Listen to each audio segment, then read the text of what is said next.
Hello friends, வணக்கம். Welcome to வனீஸ் channel. இன்றைக்கி நம்ம வீடியோவில் ஒரு சில டிப்ஸ் தான் பார்க்க போகிறோங்க. நம்ம வீட்டில் பொதுவாக நூடுல்ஸ் எல்லாம் பண்ணினோம் அப்படின்னா ஃபோர்க்கில் சாப்பிடுவோம். ஆனால் குட்டீஸ் ஃபோர்க்கில் சாப்பிடுவாங்க. இருந்தாலும் இந்த மாதிரி சாப்ஸ்டிக்ஸில் சாப்பிட்றதுக்கு ரொம்ப விருப்பப்படுவாங்க. குட்டீஸ் மட்டும் இல்லைங்க, நம்மளே இந்த மாதிரி சாப்பிட்றதுக்கு விருப்பப்படுவோம். இப்போ ஹோட்டலெல்லாம் போனோம்னா இந்த மாதிரி சாப்ஸ்டிக் கொடுத்தாங்கன்னா சாப்பிட்றதுக்கு ஆசையாக இருக்கும். ஆனால் நம்ம எடுத்தோம் அப்படின்னா எல்லாமே கீழே விழுந்துடும். நம்மளுக்கு பிடிக்க தெரியாது இல்லைங்களா, இதை ஹோல்ட் பண்ணி எடுத்து சாப்பிட தெரியாது. அதுக்கான ஒரு ஐடியா கொடுக்குறேங்க. இந்த மாதிரி நம்ம ஒரு பேப்பர் டவல் எடுத்துருக்கிறேன். இதை நல்லா மடிச்சுக்கலாம். இப்போ 2 சாப்ஸ்டிக் எடுத்துருக்கிறேன். ஒரு நல்ல திக்கான ரப்பர் பேண்டும் எடுத்துருக்கிறேன். இப்போ இந்த 2 குச்சிக்கு நடுவில் நம்ம எந்த இடத்துல பிடிக்கிறோமோ அந்த இடத்துல, நம்ம சாப்பிட்றதுக்கு எந்த இடத்துல ஹோல்ட் பண்ணி எடுக்கிறோமோ அந்த இடத்துல இந்த பேப்பர் டவலை வச்சுட்டு மடித்ததை வச்சு நல்லா ரப்பர் பேண்டு டைட் பண்ணிக்கலாம். பாருங்கள், டாங் மாதிரி ஆயிடுச்சு. ஈஸியாக நம்மளுக்கு தெரியுது, நல்ல கேப் இருக்குது. இந்த மாதிரி அந்த பேப்பருக்கு கீழே மேலே ரப்பர் பேண்ட் இருக்குது, கீழே நம்ம கையால் சாப்பிடும்போது அழுத்தினோம் அப்படின்னா அது டைட் ஆகும். இப்போ நம்ம இதை ஈஸியாக எடுத்து சாப்பிட்லாங்க. நம்ம சாதம் கூட இந்த மாதிரி எடுத்து சாப்பிட கொடுத்தா குட்டீஸ் சாப்பிடாத குழந்தைங்க கூட சாப்பிடும். அவங்களுக்கே ஒரு இன்ட்ரெஸ்ட் வரும் சாப்பிட்றதுக்கு. நீங்களும் இந்த மாதிரி செஞ்சு கொடுங்க உங்கள் குட்டீஸ்க்கு. இப்போ ரீயூசபிள் சாப்ஸ்டிக்ஸ் கூட இருக்குது இல்லைங்களா, அந்த மாதிரி வாங்கினா கூட நம்ம அதை வாஷ் பண்ணிவிட்டு திருப்பி யூஸ் பண்ணிக்கலாம். இப்போ கொஞ்ச நாள் இந்த மாதிரி பேப்பர் வச்சு ரப்பர் பேண்ட் போட்டு இப்படி சாப்பிட்டு பழகும் பொழுது அதுக்கப்புறம் தானாக நம்மளுக்கு ப்ராக்டிஸ் ஆகிடும். இந்த டிப் பிடிச்சிருந்ததுன்னா ஒரு லைக் பண்ணுங்கள். அடுத்தது நம்ம சாதமெல்லாம் வைக்கும் பொழுது மூடி போட்டோம்னா இந்த மாதிரி பொங்கி வழிஞ்சு வருங்க. அதுக்கு ஒரு உட்டன் கரண்டியோ ஏதாவது ஒரு கரண்டியோ உள்ளே போட்டோம்னா பொங்கி வராது. இன்னொரு டிப் என்னென்னு பார்த்தீங்கன்னா, இந்த மாதிரி உட்டன் கிளிப்ஸை நம்ம இப்போ ஏதாவது சாப்பிட்டுட்டு அந்த பேக்கெட் மீதி இருக்கிறதுக்கெல்லாம் இந்த மாதிரி போட்டு வைப்போம். உட்டன் இல்லை, பிளாஸ்டிக் கிளிப் கூட நம்ம போட்டு வைப்போம். இப்போ மசாலா தூளெல்லாம் கூட நம்ம ஓப்பன் பண்ணினா இந்த மாதிரி கிளிப்ஸ் போட்டு வைப்போம் இல்லைங்களா. ஆனால் இங்கே நம்ம யூஸ் பண்ண போகிறது உட்டன் கிளிப்ஸ் தாங்க. ஏன்னா பிளாஸ்டிக் கிளிப்ஸ் யூஸ் பண்ண வேண்டாம்.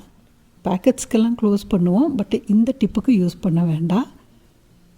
ஏன்னா நம்ம சூடாக அந்த மூடியை வைக்கிறோம் இல்லைங்களா, அப்புறம் அது மெல்ட் ஆகிடும். இந்த மாதிரி உட்டன் கிளிப்ஸை நம்ம மூடியில் போட்டுட்டு மேலே வைக்கும் பொழுது அந்த பாத்திரத்துக்கும் மூடிக்கும் நடுவில் கேப் வந்துடும். அதே டைமில் வேறு எதுவும் பூச்சியெல்லாம் விழாது, தூசெல்லாம் விழாது. ஏன்னா ஃபுல்லாக கவர் ஆகிருக்கு இல்லைங்களா, சைடில் தான் கொஞ்சமாக கேப் இருக்குது. அதனால் இது பொங்கி வழியாதுங்க. பாலுக்கு கூட நம்ம இந்த மாதிரி செய்யலாம். அடுத்ததாக ஒரு டிப்பு, நம்ம வீட்டில் இந்த மாதிரி ஸ்ப்ரவுட்டட் எல்லாம் வச்சுருந்தோம் அப்படின்னா ரொம்ப ரொம்ப ஈஸியாக ஏதாவது டிஃபன் பண்ணி கொடுக்கலாம். இல்லை ஸ்நாக்ஸுக்கு இதை இப்படியே தாளித்து கூட கொடுக்கலாங்க. ஸ்ப்ரவுட் பண்ணுறதுங்கிறது ரொம்ப ரொம்ப ஈஸியானது ஒன்று தான். நிறைய பேர் நினைப்பாங்க இது ரொம்ப கஷ்டம் அப்படின்னு.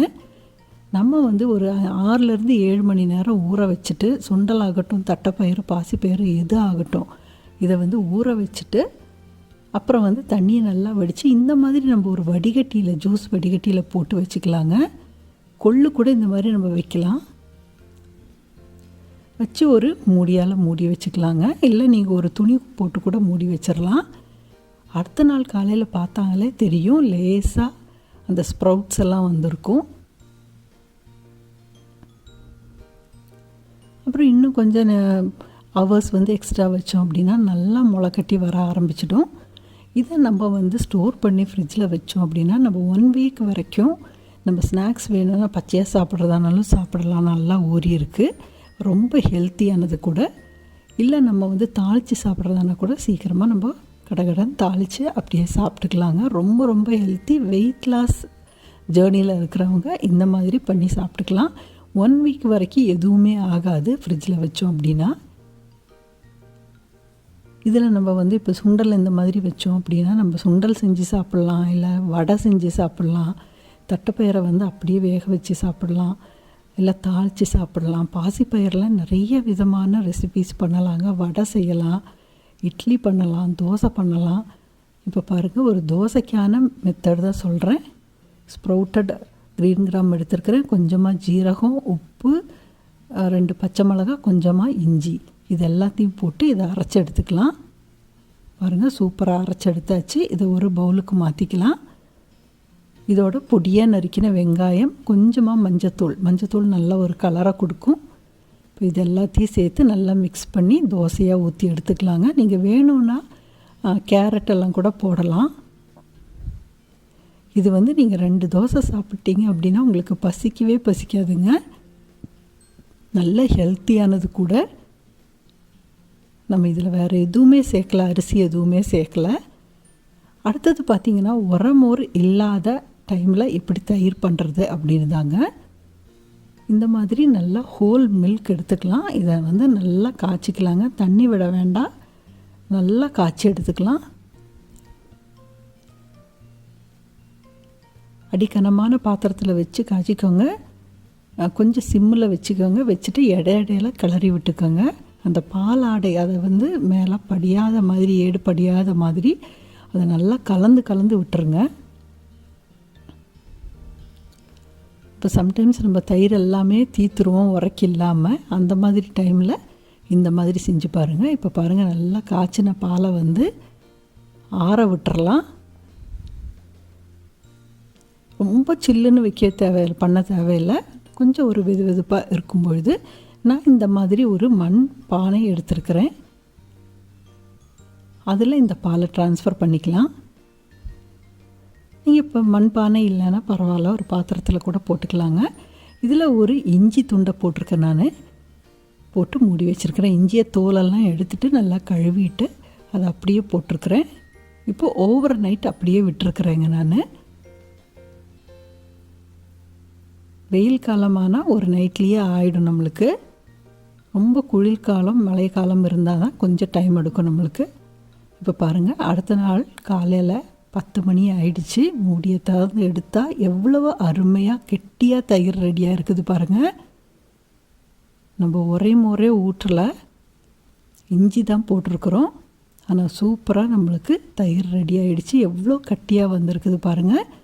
இப்போ இதிலேருந்து நம்ம ஒரு ஸ்பூனை எடுத்து வச்சு கூட அடுத்த தயிர் ரெடி பண்ணுறதுக்கு யூஸ் பண்ணிக்கலாம், உரமோருக்கு யூஸ் பண்ணிக்கலாம். இப்போ நம்ம இஞ்சி இருக்குது பாருங்கள், இங்கே இஞ்சியை நம்ம வெளியே எடுத்துக்கலாம்.